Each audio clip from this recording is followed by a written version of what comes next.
Witchlings. Today I'm going to show you how to make witch's salt, also known as black salt. It's a staple for almost every witch. You can use it for protection, you can use it for banishing, and you can use it for hexing. If you're just starting out, I would advise staying away from the hexing and just start out initially using it for protection purposes. The ingredients that you are going to need: black pepper, salt. Sea salt is preferable, but I'm all out of that, so I'm just using regular table salt. A charcoal. This is the kind of charcoals you would use for smoking out of a hookah or for burning loose incense. If you don't have any of those, you can use charcoal for grilling, but you need to make sure that it's not the kind that has the lighter fluid built into it. And lastly, you will need ashes. I save the ashes from whenever I burn incense or when I burn anything during spell work, and I save them in here. Now, I have already measured out the salt and the pepper. I used 3 of these really tiny herb spoonfuls.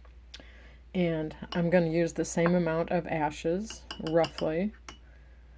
Basically, you want it to be equal parts. So it'd be 1/4 pepper, 1/4 salt, 1/4 charcoal, and 1/4 ashes. Now I'm going to put all of these together into my mortar and pestle and grind them up. And usually I will chant an intention while I am making this.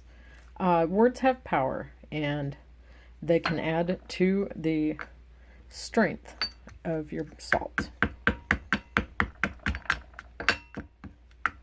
And when you are all done making this, put it in an airtight container of some sort.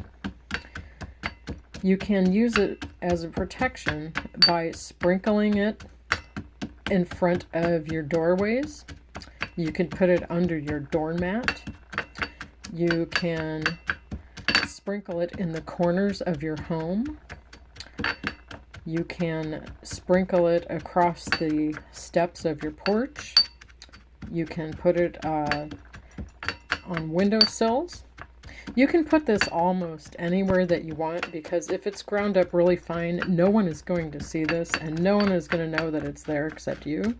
But you will need to replenish it occasionally because, things get swept away when we sweep or vacuum, or just from general, wear and tear and weather.